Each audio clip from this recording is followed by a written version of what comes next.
Avez-vous déjà réfléchi à ce que vous feriez si une crise cardiaque survenait alors que vous étiez complètement seul? C'est une pensée terrifiante, et malheureusement, cela arrive bien plus souvent qu'on ne le pense. Beaucoup de gens croient qu'ils auront le temps de réagir, ou qu'une personne sera là pour les aider. Mais la vérité, c'est que les toutes premières minutes sont les plus critiques, et ce que vous ferez ou ne ferez pas, à ce moment-là, peut littéralement faire toute la différence. La bonne nouvelle, c'est que même si vous vivez seul ou passez la plupart de votre temps sans compagnie, vous pouvez survivre à une crise cardiaque, à condition d'agir rapidement et de savoir exactement quoi faire. Dans cette vidéo, nous allons vous expliquer les 7 choses essentielles à faire dès que les premiers signes apparaissent et que vous êtes seul. Ces gestes sont simples, pratiques et surtout, ils peuvent vous sauver la vie. Vous n'avez pas besoin de formation médicale. Vous n'avez pas besoin de matériel particulier. Vous avez seulement besoin d'être prêt et de garder votre calme. Nous allons tout vous expliquer pas à pas. Comment reconnaître les tout premiers signes, ce que vous devez prendre immédiatement, comment soulager votre cœur et quelles petites actions peuvent vous offrir les précieuses minutes nécessaires pour obtenir de l'aide. Restez bien jusqu'à la fin, car les dernières étapes sont souvent celles qu'on oublie, mais ce sont peut-être celles qui feront la différence entre la vie et la mort. N'attendez pas qu'il soit trop tard pour apprendre à écouter les signaux de votre corps. Commençons. Numéro 1. Reconnaître les tout premiers signes d'alerte. La première étape, et la plus importante, pour survivre à une crise cardiaque quand on est seul, c'est de savoir à quoi elle ressemble. Pas seulement dans la poitrine, mais dans tout le corps. La plupart des gens s'attendent à une douleur brutale et écrasante, comme on en voit dans les films. Mais en réalité, une crise cardiaque commence souvent avec des symptômes bien plus subtils. Et ces signes discrets sont faciles à ignorer jusqu'à ce qu'il soit trop tard. Ce que vous devez repérer, c'est une sensation de pression ou de serrement désagréable au centre de la poitrine. Comme si quelque chose pesait sur vous, ou comme si votre torse se remplissait lentement de béton. Parfois, la douleur va et vient, ce qui peut vous faire croire que ce n'est pas grave. Mais si cette gêne dure plus de quelques minutes, ou revient par vagues, ne prenez pas de risque. D'autres signes précoces incluent un essoufflement soudain, même sans douleur thoracique. Vous pouvez avoir l'impression d'avoir gravi des escaliers alors que vous êtes assis. Certaines personnes ressentent des douleurs dans le bras, l'épaule, le cou ou la mâchoire. D'autres se sentent étourdis, transpirent à froid, ont la nausée ou la tête qui tourne. Et chez certaines personnes, notamment les femmes ou les seniors, la douleur peut ressembler davantage à une gêne dans le dos ou dans le ventre qu'à une douleur thoracique classique. Prenons l'exemple de Marcel, 74 ans. Il était assis à sa table de cuisine quand il a ressenti une drôle de tension sous la clavicule, un peu comme un reflux acide. Mais ensuite, il s'est rendu compte qu'il n'arrivait pas à respirer pleinement et que ses mains étaient moites. Il s'est souvenu avoir lu qu'une crise cardiaque ne commence pas toujours par une forte douleur. Au lieu d'attendre, il a réagi, et cette décision lui a peut-être sauvé la vie. Le corps chuchote avant de crier. Et dans le cas d'une crise cardiaque, ces chuchotements sont peut-être votre seule chance d'agir avant que les dégâts ne commencent. Si vous attendez la scène dramatique avec la main sur le cœur, il pourrait déjà être trop tard. Donc, si vous ressentez quelque chose d'inhabituel, surtout si c'est une combinaison de pression, d'essoufflement ou de fatigue anormale, arrêtez tout. N'essayez pas de faire semblant que tout va bien. Ne vous dites pas que ce n'est qu'une indigestion. Reconnaître les signes d'alerte est votre premier réflexe de survie. Prenez-les au sérieux même s'il vous semble minime. Votre vie pourrait en dépendre. Numéro 2. Appelez les urgences immédiatement. Dès que vous suspectez qu'une crise cardiaque est en train de commencer, la toute première chose à faire, sans hésitation, c'est d'appeler les urgences. N'attendez pas de voir si les symptômes passent. Ne tentez pas de conduire vous-même. Et surtout, ne supposez pas que vous exagérez. Appeler les secours est non seulement la manière la plus rapide d'obtenir de l'aide, mais c'est aussi l'action la plus efficace pour rester en vie. Une crise cardiaque, ce n'est pas quelque chose qu'on peut ignorer ou gérer seul. Chaque minute compte. Plus votre muscle cardiaque est privé d'oxygène, plus les dommages sont importants. En appelant immédiatement les secours, des professionnels formés se préparent pendant qu'ils viennent vers vous. Ils apportent le matériel, les médicaments et la capacité de vous sauver, même si votre cœur s'arrête avant d'arriver à l'hôpital. Et surtout, si vos symptômes s'aggravent rapidement, ce qui est souvent le cas, vous ne serez peut-être plus en mesure d'agir seul. C'est pourquoi essayer de conduire est l'une des décisions les plus dangereuses que l'on puisse prendre. Vous pourriez perdre connaissance, provoquer un accident ou retarder votre prise en charge. Laissez les professionnels venir jusqu'à vous. Pensez à ce qui est arrivé à Monique, 78 ans. Elle a ressenti une étrange douleur dans l'épaule gauche, suivie d'une nausée et d'une sueur froide. Elle a pensé appeler son fils. Mais elle s'est souvenue qu'une infirmière lui avait dit un jour « Si vous êtes seul et que vous pensez faire une crise cardiaque, appelez d'abord les urgences. Vous appellerez votre famille après. » Elle a suivi ce conseil. Quand l'ambulance est arrivée, ses symptômes avaient empiré, mais l'équipe médicale était prête. Ils l'ont stabilisée sur place. Cet appel lui a sauvé la vie. Vous n'avez pas besoin d'être certain que c'est une crise cardiaque pour appeler à l'aide. Personne ne vous en voudra si c'est une fausse alerte. Au contraire, les secours préfèrent venir pour rien que de rater une urgence vitale. Gardez votre téléphone à portée de main, surtout si vous vivez seul. Si vous sentez les symptômes arriver et que vous avez du mal à parler, utilisez la fonction d'appel d'urgence. Certains téléphones permettent même d'appeler les secours sans déverrouiller l'appareil. Apprenez où se trouve cette fonction et servez-vous-en si nécessaire. Si vous êtes encore en train de regarder cette vidéo et que vous trouvez ces conseils utiles, tapez le chiffre 2 en commentaire pour me dire que vous êtes toujours là. Et si vous n'êtes pas encore abonné, pensez à vous abonner et à activer la cloche pour ne manquer aucune vidéo.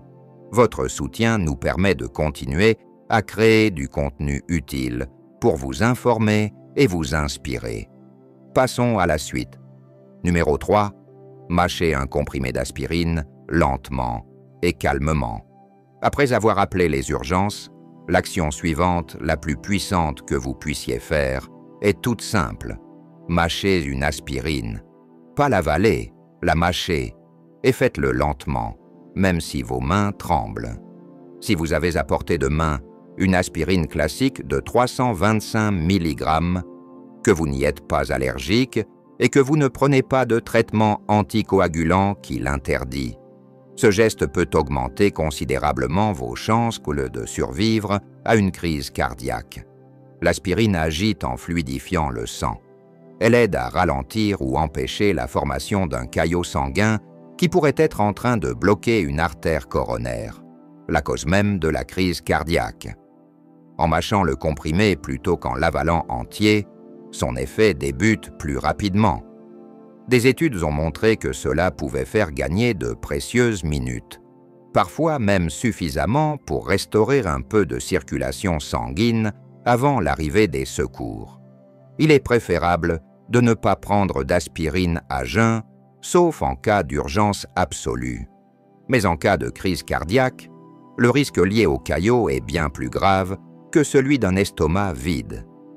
Évitez également les aspirines enrobées à libération prolongée. Si c'est tout ce que vous avez, mâchez-la quand même. L'essentiel est que l'effet commence le plus vite possible. Prenons l'exemple de Marc, 72 au 100. Un matin, il a ressenti une douleur qui partait de la poitrine jusqu'au cou. Il s'est souvenu qu'il avait un flacon d'aspirine dans le tiroir de la cuisine. Il en a mâché une en s'asseyant et en attendant les secours. Plus tard, son cardiologue lui a dit que ce simple geste avait probablement réduit les dégâts sur son cœur. Cette petite pilule, a-t-il expliqué, a empêché les choses de s'aggraver. Si vous vivez seul, assurez-vous que l'aspirine soit facile à atteindre. Gardez-en dans votre table de nuit, dans un tiroir de la cuisine, ou même dans votre portefeuille. Vérifiez qu'elle n'est pas périmée. Et dites à vos proches où vous la rangez, au cas où ils auraient à vous aider. Ce geste peut sembler trop simple pour être vital, mais il est soutenu par la science et utilisé chaque jour par les équipes de secours dans le monde entier. Mâcher une aspirine dès les premiers signes d'une crise cardiaque n'est pas juste un conseil, c'est une intervention reconnue. Et dans les toutes premières minutes, cela peut faire la différence entre sortir vivant de l'hôpital ou ne jamais y arriver. Numéro 4. S'asseoir ou s'allonger pour protéger votre cœur. Une fois que vous avez appelé les urgences et pris de l'aspirine, votre prochaine mission est simple, mais absolument essentielle. Arrêtez tout mouvement. Asseyez-vous ou allongez-vous dans la position la plus sûre et confortable possible. Ce n'est pas le moment de faire les 100 pas, de chercher vos affaires ou d'aller ouvrir la porte à moins que ce soit vraiment indispensable. Chaque effort physique supplémentaire ajoute une charge au cœur, qui lutte déjà pour recevoir suffisamment d'oxygène. Idéalement, asseyez-vous le dos bien appuyé, les pieds à plat au sol et les bras relâchés. Cette position aide à réduire l'effort demandé à votre cœur pendant que vous attendez les secours. Si vous vous sentez faible ou étourdi, allongez-vous sur le côté, la tête légèrement surélevée, et surtout, ne tentez pas de résister ou d'ignorer l'inconfort. Cette attitude a peut-être été utile dans d'autres moments de votre vie, mais ici, c'est un danger que vous ne pouvez pas vous permettre. Beaucoup de personnes se sentent gênées à l'idée d'appeler à l'aide, puis de simplement rester là, à ne rien faire.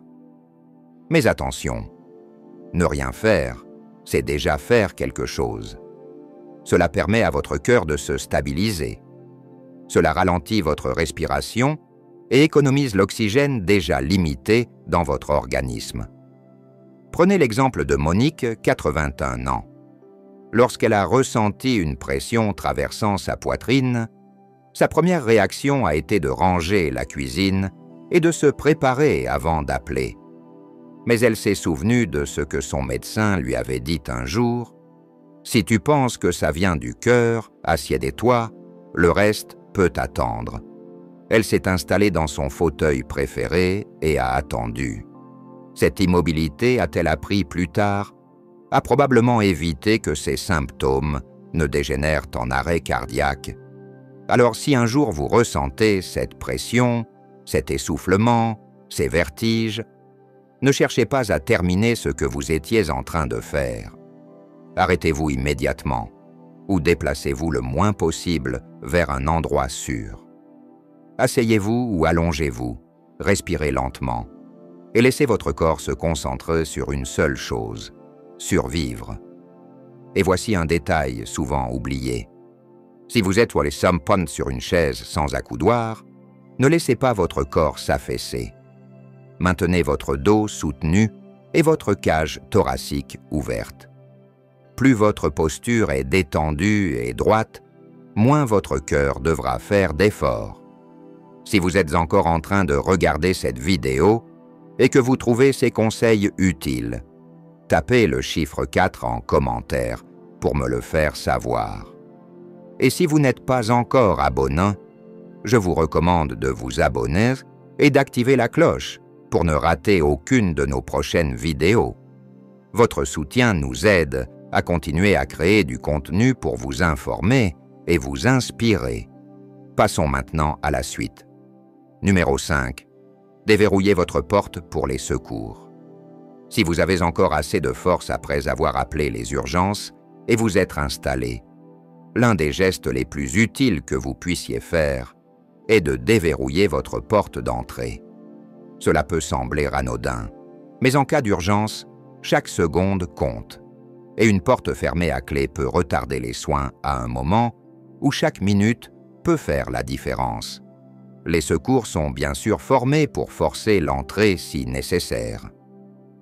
Mais cela prend du temps, peut causer des dégâts matériels et peut même vous blesser ou vous effrayer si vous êtes près de la porte au moment de l'intervention.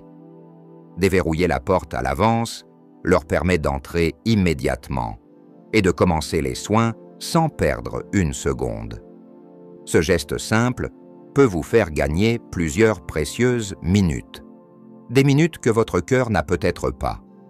Si vous vivez seul, surtout dans un appartement ou une résidence sécurisée, prenez un moment pour réfléchir à l'avance à la logistique en cas d'urgence. Votre porte est-elle facile à ouvrir de l'intérieur? Votre adresse est-elle bien visible depuis l'extérieur?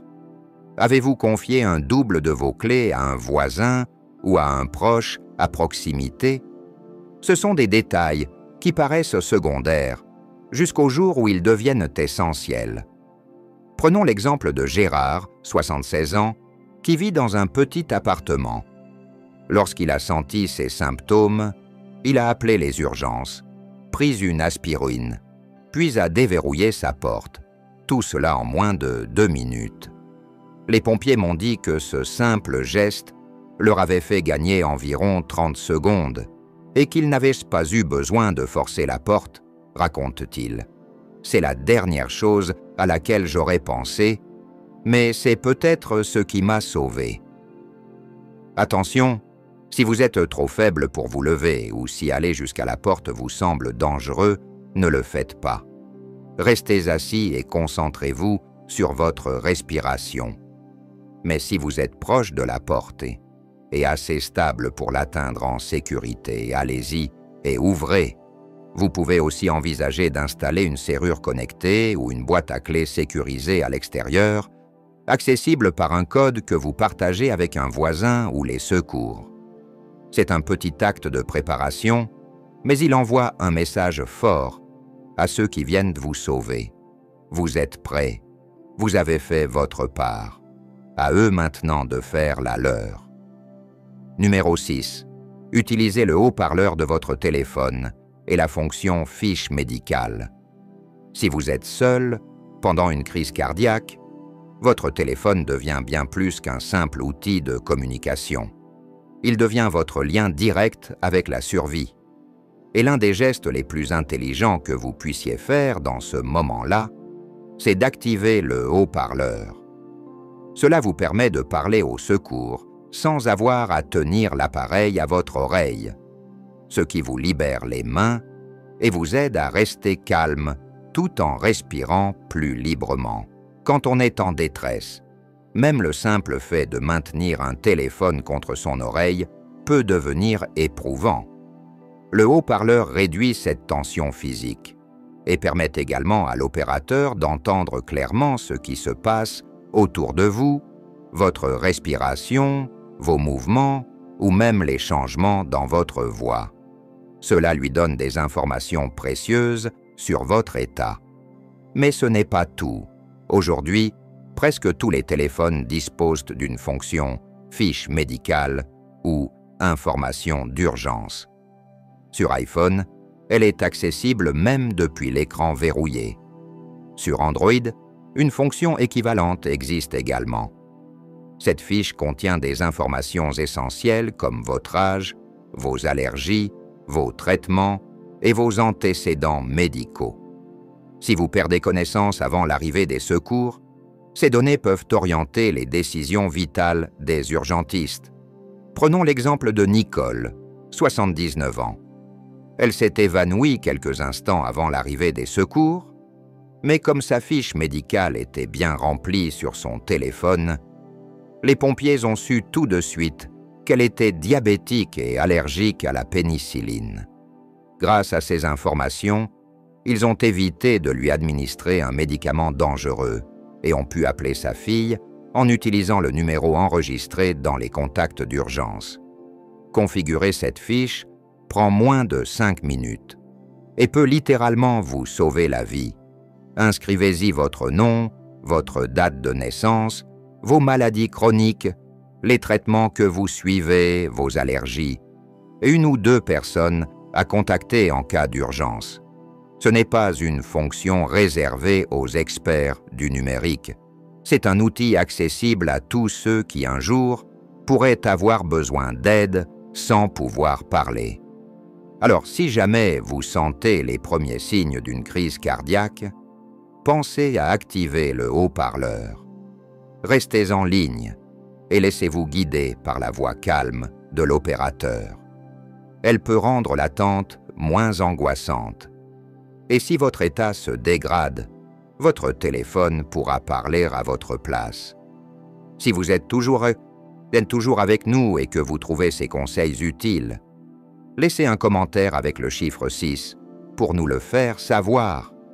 Et si ce n'est pas encore fait, abonnez-vous à la chaîne et activez la cloche pour ne rater aucune de nos prochaines vidéos. Votre soutien nous permet de continuer à vous offrir des contenus utiles pour votre santé et votre bien-être. Passons à la suite. Numéro 7. Ralentir votre respiration pour stabiliser votre cœur.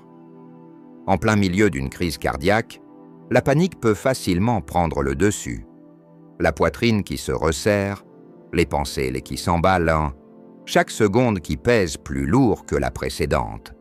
Mais il vous reste un outil simple, silencieux et pourtant puissant, votre respiration.